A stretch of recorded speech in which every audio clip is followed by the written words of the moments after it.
Indian film industry से भाई एक फिल्म आ रही है रामायणा, जिसको लेके पब्लिक में ये बज़ है कि 4000 करोड़ की ये फिल्म है। और 4000 करोड़ कोई कम नहीं होते भाई, एक बहुत बड़ी रकम है। खासतौर से इंडियन फिल्म इंडस्ट्री में एक फिल्म, एक कहानी के ऊपर 4000 करोड़ नमित मल्होत्रा लगा रहे हैं, जिसको डायरेक्ट कर रहे हैं नितेश तिवारी। अब इस हिसाब से भाई सबसे बड़ा डायरेक्टर कौन हुआ इंडिया का? कौन हुआ? सीधी सी बात है, जो ज्यादा पैसा लगा रहा है अपनी फिल्म में भाई, उसी की भाई फिल्म यहां पे बड़ी होगी, यानी कि उसका डायरेक्टर भी बड़ा होगा, यानी कि नितेश तिवारी। यानी कि अब आप ये मानते हो कि इंडिया का नंबर 1 डायरेक्टर नितेश तिवारी है? अभी तक हमने तो यही माना था, क्योंकि रामायणा का जब टीजर आया था ना, उस टीजर में जो विजुअल्स थे वो काफी ज्यादा शाइनिंग वाले थे और काफी टू गुड थे। मतलब पब्लिक ने भर भर के प्यार दिखाया था, और जितनी भी भाई यहाँ पे बातें थी क्रिटिकली और भाई पब्लिकली, सभी ने अच्छा ही बोला था। और यह भी अनुमान लगाया गया था कि भाई इसका डे 1 आराम से 1000 करोड़ से ऊपर जा सकता है। डे 1 1000 करोड़, मैं वर्ल्ड वाइड की बात कर रहा हूं। तो अब यहां पे रामायणा को लेके जो बातें हो रही हैं, खासतौर से भाई राजामौली की वाराणसी को लेके, इन दोनों के क्लैश की, खासतौर से फिल्म क्लैश की नहीं, बॉक्स ऑफिस क्लैश की, कि भाई अगर राजामौली वाराणसी या एसएस 29 का अपना एक फर्स्ट लुक दिखा देते हैं, तो उससे अंदाजा लग जाएगा कि रामायणा को यहां पे ये फिल्म बॉक्स ऑफिस में टक्कर दे सकती है या नहीं दे सकती है। तो कल जब वाराणसी का टीजर यानी कि फर्स्ट लुक, यानी कि महेश बाबू का पहली बार यहां पे हमें देखना, उनका चेहरा, उनका नाम, सब कुछ देखना, तो ये भी किसी भाई आश्चर्य से कम नहीं था। यानी कि दोस्तों उस टीजर के अंदर और ये फिल्म के अंदर किस तरीके से विजुअल्स को रख रहे हैं भाई, वो 4000 करोड़ को टक्कर दे रहे हैं। कौन? राजामौली। 1100 करोड़ की ये फिल्म है बताई जा रही है, और कहां 4000 करोड़।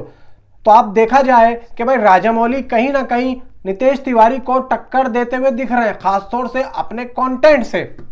तो अब यहां पे पब्लिक एक बात कर रही है कि रामायणा ज्यादा अच्छे तरीके से बनाई जा रही है या फिर राजामौली की वाराणसी ज्यादा अच्छे तरीके से बनाई जा रही है। क्यों? क्योंकि जो विजुअल्स हैं, जो कारीगरी है, वो दोनों की सेम टू सेम कहीं ना कहीं दिख रही है।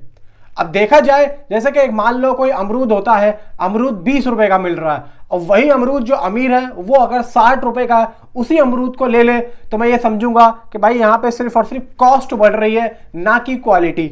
समझ में आ रही है बात? तो यहां पे कुछ मुझे इस तरीके का लग रहा है। और वैसे भी देखो, यहां पे भाई एक बस बनाने के लिए मार्केट में ऐसी बात छोड़ी जाती है कि भाई यहां पे इतने का ये चीज ले रहा है। अब ये तो भाई रियलिटी तो हम लोगों को नहीं पता है कि एक्चुअली में कितने की है, क्या है। क्योंकि अब अगर गूगल भी आप लोग सर्च करोगे जाके रामायणा का बजट या फिर राजामौली की वाराणसी का बजट, तो वही बताएगा जो मैंने आप लोगों को बताया है। लेकिन जो एक्चुअली जो होता है वो भाई कभी भी कोई भी नहीं बताता है, कोई नहीं बताता। आज के टाइम पे सबसे बड़ी फिल्म में ये देखा जाता है कि इस फिल्म का बजट कितना है, और उस फिल्म के बजट से उस फिल्म का तालमेल यहाँ पे बैठाया जाता है कि ये बड़ी फिल्म होगी। अगर उसके अंदर कोई छोटा हीरो है, उससे कोई मतलब नहीं है। फिल्म का बजट अच्छा होना चाहिए और फिल्म का डायरेक्टर अच्छा होना चाहिए, उससे यहाँ पे पता लगता है। अब यहाँ पे फिल्म अच्छी है या नहीं है, वो तो जब रिलीज होती है उसके बाद ही पता लगता है। तो यहाँ पे अब इन दोनों फिल्मों की मैं बात क्यों कर रहा हूँ, रामायणा की और भाई वाराणसी की। इन दोनों फिल्मों की मैं बात इसलिए कर रहा हूं क्योंकि ये दोनों फिल्मों को रिलीज होने की जरूरत अभी है नहीं। ये दोनों ऐसी फिल्में हैं कि रिलीज होने से पहले ही ये ब्लॉकबस्टर की भी बाप लेवल है, दोनों ही फिल्में। रामायणा का फर्स्ट पार्ट तो भाई चलो 2026 में आ रहा है, लेकिन जो सेकंड पार्ट है, जो पीक वाला, जो तगड़ा होगा, वो 2027 में आएगा। और 2027 में ही भाई वाराणसी भी आ रही है। अब यहाँ पे एक ही साल में दो बड़ी फिल्में आ रही हैं, तो अब देखा जाए कि कहीं ना कहीं इन दोनों के बॉक्स ऑफिस के बारे में जरूर जरूर जरूर बातें होंगी।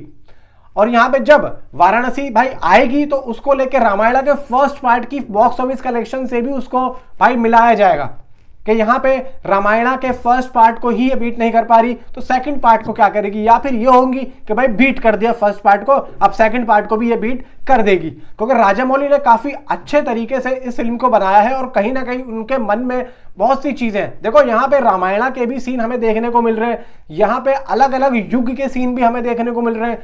यहाँ पे भाई 512 ईस्वी से लेके 7000 ईस्वी तक का यहाँ पे उन्होंने दुनिया को रख दिया है। अब 7000 ईस्वी की क्या दुनिया होगी, राजामौली ने किस तरीके से अपने दिमाग में डिजाइन की है, वो हमें दिखाएंगे। और महेश बाबू का जो कैरेक्टर है भाई हर युग के हिसाब से अलग अलग ही होगा। तो मैं ये समझता हूं और बहुत से लोगों का ये कहना है, बहुत से फैंस हैं जो कि कह रहे हैं कि रामायण तो गई, अब रामायण का कुछ नहीं हो सकता। नहीं भाई, यहाँ पे ऐसी बात कहना सही नहीं है, क्योंकि रामायण अपने दौर में अपनी कंटेंट में सबसे बढ़िया निकलेगी और राजामौली की भाई वाराणसी अपने तरीके से अच्छी निकलेगी। अब यहाँ पे हम इसको सिर्फ एक चीज से मिला सकते हैं, इसके विजुअल्स।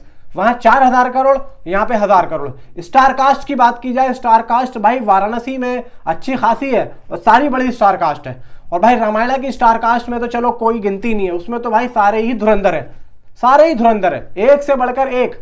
वहां पे तो भाई उसकी स्टार कास्ट में तो हम लोग भाई कहीं से कहीं तक किसी को मिला ही नहीं सकते, वो तो अलग ही हो गया स्टार कास्ट में। लेकिन अभी तक हम एक चीज कहते थे कि यार रामायण एक अलग कंटेंट है, एक अलग चीज है, उसको तो हम किसी से कंपेयर ही नहीं कर सकते। भाई रामायण को हम एटली 6 यानी कि अल्लू अर्जुन की फिल्म से भी कंपेयर नहीं कर सकते, क्योंकि रामायण उससे भी बहुत बड़ी है। बल्कि एटली की फिल्म जो अल्लू अर्जुन के साथ में आ रही है ना, वो भी उसको बीट नहीं कर सकती।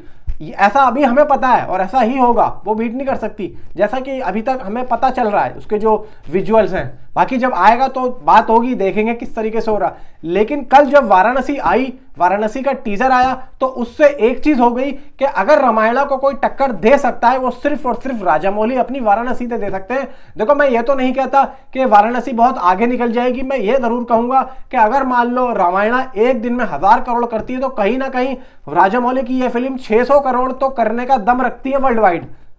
इतना मैं एक बात कह रहा हूं, मैं जस्ट एक नंबर बोल रहा हूं, मैं ये नहीं कह रहा कि वो 1000 करोड़ करेगी और 600 करोड़ करेगी।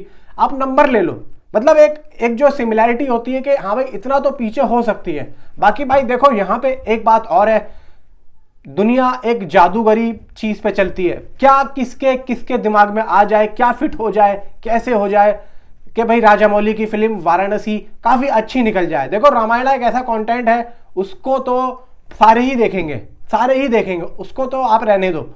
लेकिन राजामौली की वाराणसी के टीजर आने के बाद में भी कहीं ना कहीं कुछ कुछ चीजें हमें भाई रामायण से मिलती जुलती लगी कि हाँ, इसके अंदर भी कुछ उस तरीके का दिखाया जाएगा, जिसको लेकर रामायण की जो ऑडियंस है वो यहाँ पे थोड़ी सी बेकरार सी हो गई है, यार क्या हो रहा है और क्या दिखा रहा है।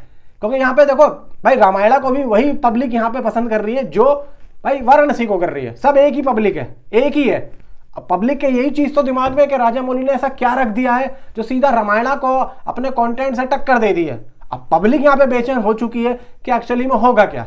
कोई कह रहा है कि भाई वाराणसी का कुछ नहीं हो सकता रामायण के आगे, कोई कह रहा है कि रामायण तो गई, अब रामायण का बॉक्स ऑफिस कलेक्शन वाराणसी से ज्यादा नहीं आएगा। नहीं भाई, ऐसा नहीं है, सब अपनी अपनी जगह ठीक है, सब अपने अपने बढ़िया मेहनत कर रहे हैं। और रितेश तिवारी भी अच्छे डायरेक्टर हैं भाई, राजामौली भी एक अच्छे डायरेक्टर है।